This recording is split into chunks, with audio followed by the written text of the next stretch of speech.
pourquoi nous sommes venus sur Terre. Un récit astrologique de notre exode.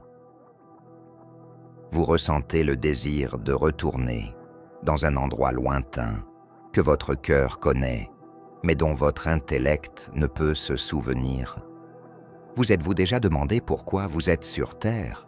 Ou pourquoi, pourriez-vous vous demander, avons-nous décidé de suivre ce cours? Pourquoi naître sur Terre, un monde plein de défis et de beauté? Notre nature fondamentale a la solution. Notre objectif en étant ici est de réparer les cicatrices de notre histoire, autant que de rappeler notre nature divine, pour reprendre l'autorité que nous avons abandonnée et échapper aux liens d'un système trompeur qui étouffe notre lumière. Ensemble, partons à la découverte du fond cosmique qui explique notre présence. L'ascendance cosmique de l'humanité commence dans les royaumes célestes de Lyra. Ici, au centre de la constellation de la Lyre, commence l'histoire méconnue du début de l'humanité, où l'esprit de l'humanité a brûlé pour la première fois au milieu de la danse cosmique des étoiles. Cette civilisation, ancêtre de l'humanité, vivait de la forme d'existence la plus pure connue de l'univers, en plus des merveilles technologiques. Nos ancêtres vivaient en parfaite paix au sein de ce sanctuaire, leur vie étant liée au tissu même de l'existence. Beaux dans leur éclat spirituel, les Lyriens représentaient l'essence de la vie, en harmonie avec les forces de l'univers, leur conscience étant à l'écoute des faibles murmures de l'univers. Dans cette société, l'information était aussi librement disponible que la lumière de leurs deux soleils, révélant la voie à suivre pour améliorer la guérison, les voyages intergalactiques et la manipulation de l'énergie. Leur ville magnifiquement conçue et rehaussée de cristaux reflétait la complexité et la beauté des univers extérieurs et intérieurs de chaque personne.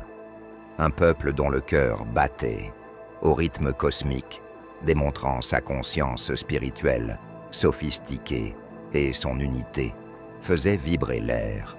À Lyra, le pouvoir était un effort visant à élever chaque âme vers l'illumination et l'amour universel, plutôt qu'une bataille pour la suprématie. Aussi tangible que la lumière des étoiles qui illuminait leur existence, leur relation au cosmos n'était pas seulement intellectuelle. Grâce à ce lien, ils ont pu explorer les profondeurs de l'espace et de l'esprit et vivre en harmonie avec toutes les formes d'existence. Véritable phare, l'héritage de Lyra nous appelle à nous souvenir et à nous éveiller à la possibilité qui est dans notre ADN même, et non à un mythe enfoui dans le passé. L'effondrement de Lyra a été un changement radical, gravé dans la mémoire cosmique.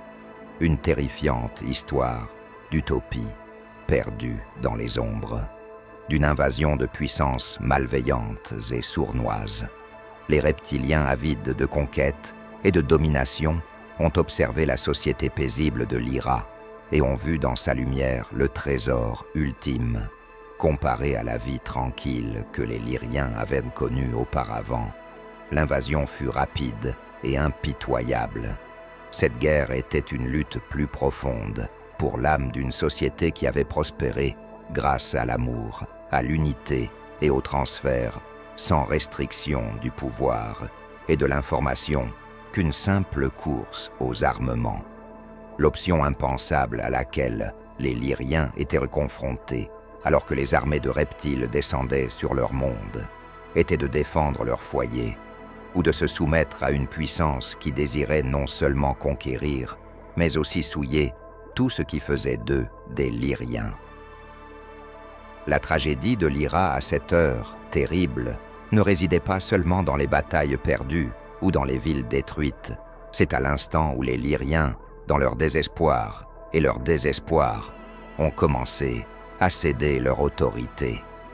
Cet acte marqua la fin de la civilisation lyrienne telle qu'on la connaissait, peut-être à cause d'un moment de terreur intense ou d'un désir de paix.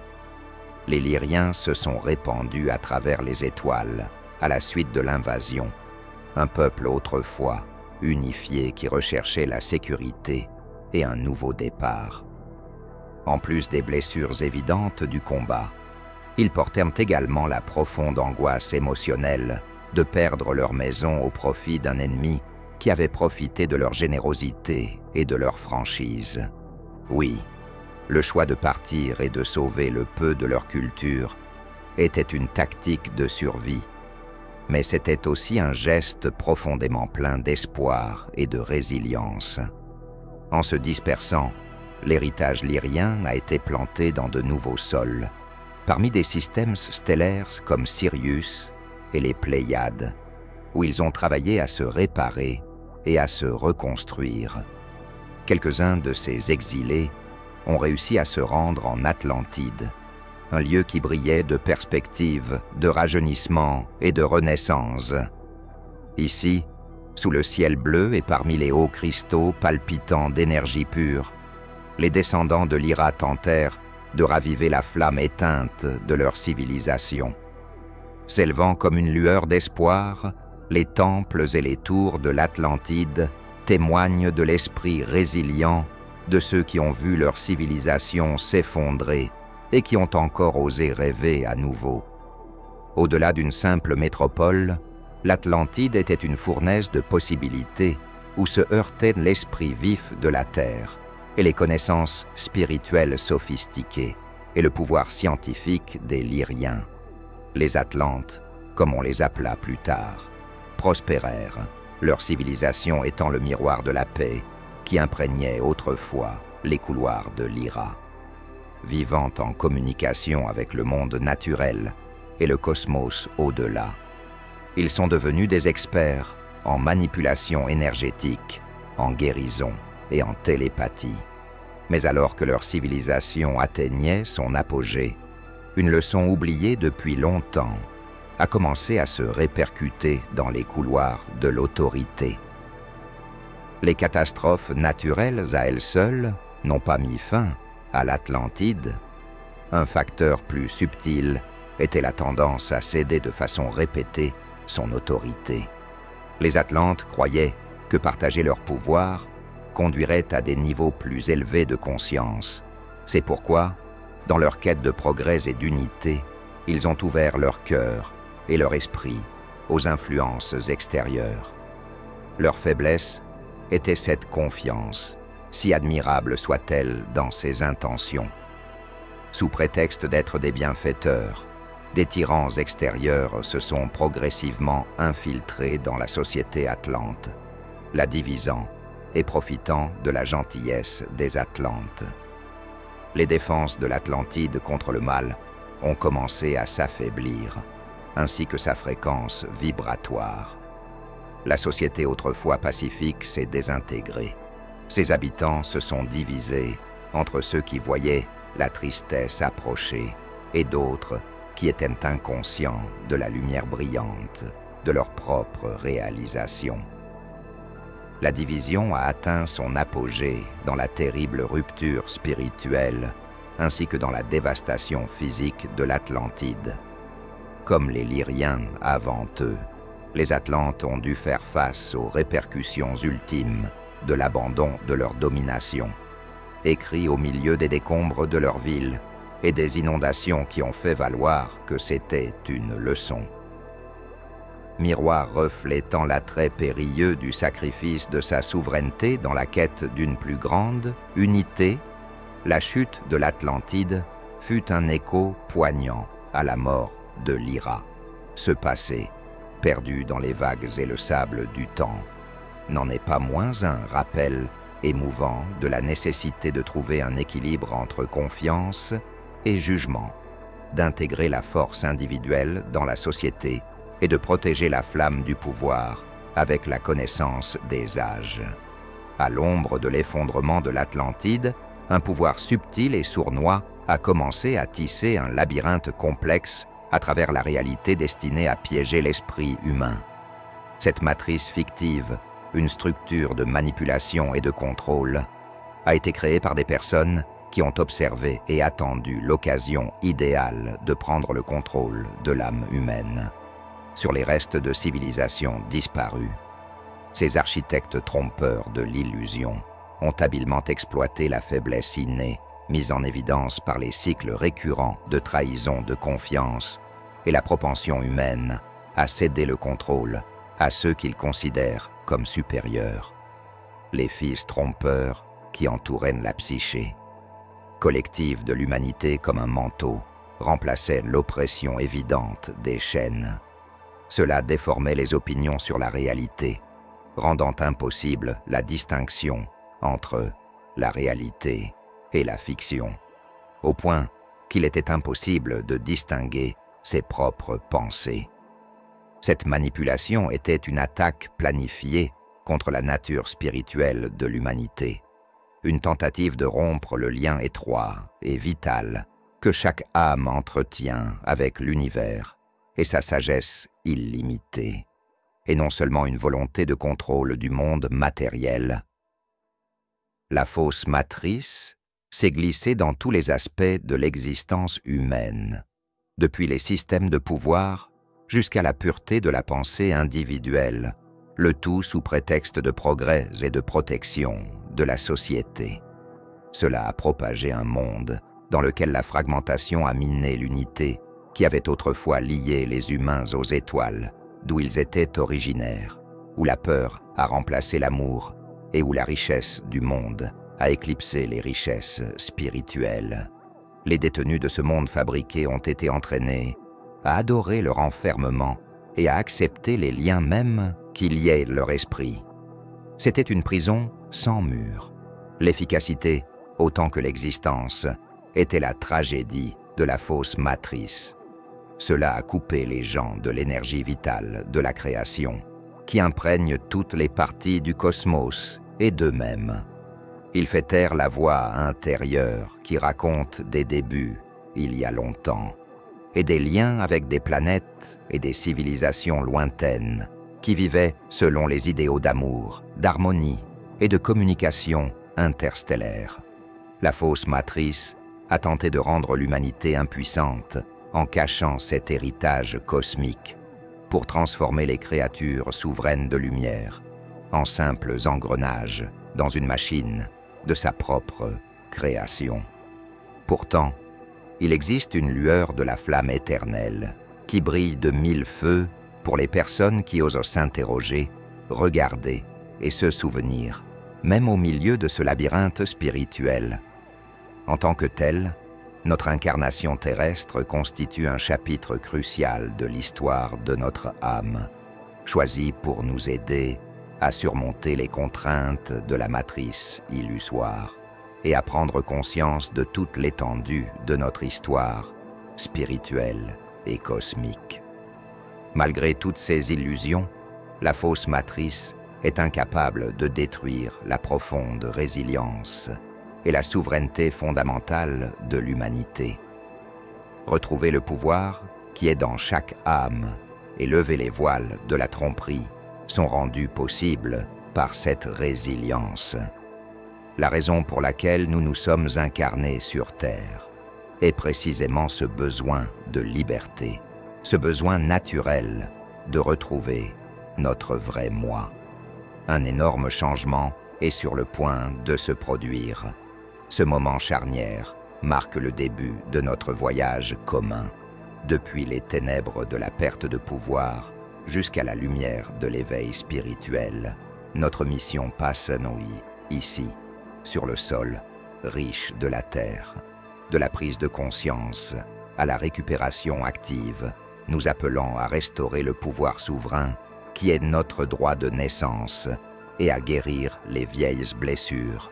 Cette mission, étroitement liée à notre être même, nous demande d'affronter et de surmonter le traumatisme de la perte de pouvoir qui hante l'humanité depuis le début de notre histoire cosmique.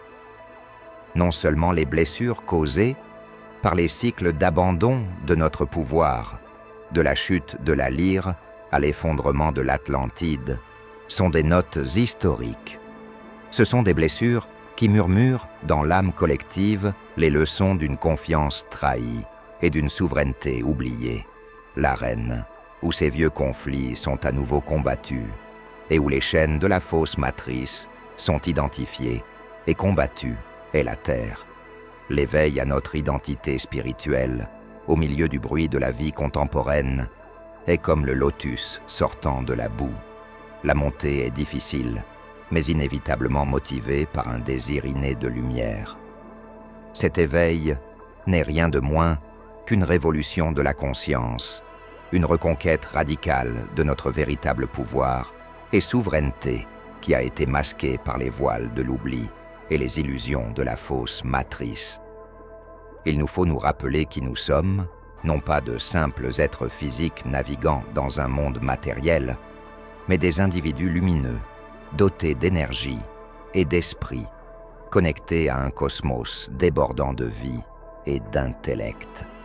Les leçons des civilisations anciennes, les échos de la sagesse de Lyra et les murmures de la destruction de l'Atlantide servent de phare sur ce chemin, nous éloignant de la falaise de l'impuissance et nous dirigeant vers la souveraineté de la lumière de notre âme. Pour nous libérer de la fausse matrice, nous devons plonger profondément dans les archives de nos mémoires anciennes, raviver la connaissance que l'unité ne signifie pas l'uniformité, que le vrai pouvoir s'exerce avec amour et sagesse, et que notre souveraineté est récupérée dans l'acte de co-création consciente avec l'univers. Notre incarnation sur Terre n'est donc pas une punition ou un exil, mais une mission précieuse, une opportunité de guérir les vieilles blessures et de semer les graines d'une nouvelle réalité. C'est une invitation à se tenir debout dans la force de notre lumière, à tisser les fils de notre héritage cosmique dans le tissu de notre existence quotidienne et à matérialiser un monde où la fausse matrice n'est qu'une ombre dissipée à l'aube de notre éveil collectif. Dans cette mission réside l'espoir, non seulement de notre propre émancipation, mais aussi de l'élévation de toute conscience. Alors que nous retournons à la paix qui ornait autrefois les couloirs de la Lyre et les rivages de l'Atlantide, une harmonie née du souvenir et de la récupération de notre véritable et souverain soi. Alors que nous négocions notre incarnation sur Terre, nous rencontrons un labyrinthe de défis, chacun étant conçu non pas pour entraver, mais pour affiner notre force spirituelle. Ces difficultés, bien qu'effrayantes, sont cruciales pour notre voyage d'éveil et de rédemption. Parmi les fréquences denses et les complexités de l'existence terrestre, nous sommes confrontés au défi de nous souvenir de notre véritable essence, au milieu de la cacophonie des attentes sociétales, du conditionnement culturel et de l'influence omniprésente de la fausse matrice. Ce voile d'oubli met à l'épreuve notre détermination, nous tentant de succomber à l'illusion de la séparation et à la séduction du matérialisme. De plus, la tâche consistant à distinguer notre voix spirituelle authentique du bruit des influences extérieures exige vigilance et discernement. La fausse matrice se nourrit de confusion et d'impuissance, masquant souvent ses intentions derrière l'apparence de la commodité et de la sécurité. C'est un monde où la peur est utilisée comme outil de contrôle, où l'unité est éclipsée par la division et où la quête de validation externe peut éclipser la recherche de la vérité intérieure. Pour relever ces défis, nous devons nous ancrer dans le pouvoir de la conscience de soi et de l'amour inconditionnel. C'est en nous, tournant vers l'intérieur, en nous engageant dans des pratiques qui nous connectent à notre moi supérieur et en favorisant des communautés d'âmes partageant les mêmes idées, que nous commençons à démanteler les barrières érigées par la fausse matrice. La méditation, la pleine conscience, la communion avec la nature et l'exploration d'anciennes sagesses spirituelles servent de conduit vers notre sanctuaire intérieur, illuminant le chemin de retour vers notre vrai moi. De plus, embrasser notre humanité commune et étendre la compassion à tous les êtres contribue à dissoudre les divisions artificielles qui nous contraignent. Reconnaître l'interdépendance de toute vie rétablit le sentiment d'unité qui est notre droit cosmique de naissance. C'est dans la guérison collective de nos blessures, la reconnaissance de nos traumatismes communs et la célébration de nos diverses expressions d'esprit que nous trouvons la force de transcender les limites de notre expérience terrestre. Alors que nous nous préparons à affronter les vents contraires des défis terrestres, armés de la sagesse de notre héritage cosmique et de la lumière de notre éveil spirituel, nous nous préparons à aller de l'avant. La voie à suivre, éclairée par les leçons de notre passé et la lumière de notre connaissance intérieure, nous invite vers un horizon où convergent souveraineté et unité. Ce voyage n'est pas marqué par l'effacement des défis, mais par notre réponse transformatrice à ceux-ci, témoignage de notre résilience et de la profondeur de notre force spirituelle. Récupérer notre pouvoir individuel et collectif commence par l'éveil de la conscience de soi, un fil lumineux qui se tisse à travers le tissu de notre existence, nous liant à l'essence de qui nous sommes vraiment. En nous plongeant dans les pratiques qui nous reconnectent à notre noyau spirituel, à la méditation, à la pleine conscience, à la communion avec la nature et à l'exploration des sagesses anciennes, nous ravivons la flamme de notre souveraineté, une lumière qu'aucune ombre ne peut éteindre. Cette récupération n'est pas une entreprise solitaire, mais un éveil collectif, une symphonie d'âmes s'harmonisant au rythme de l'univers. L'appel à l'unité n'est pas un appel à l'identité, mais une célébration de la magnifique diversité qui compose la famille humaine. En nous appuyant sur la force de nos origines cosmiques, nous reconnaissons que notre lien les uns avec les autres est aussi profond que notre lien avec les étoiles dont nous sommes issus. Dans cette reconnaissance, les barrières artificielles érigées par la fausse matrice, les divisions de l'idéologie, commencent à s'effondrer, révélant l'unité inébranlable qui sous-tend toute existence. Encourager l'unité entre les êtres sur Terre ne signifie pas diminuer le caractère unique de chaque individu, mais l'honorer en tant qu'élément vital d'un tout plus vaste. C'est dans la mosaïque de nos différences que la beauté de notre esprit collectif brille le plus. En transcendant les limitations imposées par la fausse matrice, nous découvrons que notre véritable pouvoir ne réside pas dans la domination les uns sur les autres, mais dans notre capacité à élever, soutenir et aimer. Cette prise de conscience ouvre les portes d'une nouvelle ère, dans laquelle l'humanité ne se présente pas comme des fragments disparates, mais comme une force unie, prête à créer un monde qui reflète l'harmonie et l'interconnexion du cosmos. La voie à suivre est celle de la souveraineté et de l'unité, un voyage de retour à notre véritable essence, guidé par la lumière de notre moi le plus élevé. C'est un chemin qui nous mène au-delà des illusions de la séparation et au cœur de l'unité, où convergent les rêves de nos ancêtres et les espoirs des générations futures. Ici, dans la danse sacrée de l'individualité et de la convivialité, nous forgeons l'avenir de la Terre, une planète qui reflète l'harmonie céleste dont nous sommes issus, un monde où la lumière de chaque âme contribue à l'éclat de l'ensemble.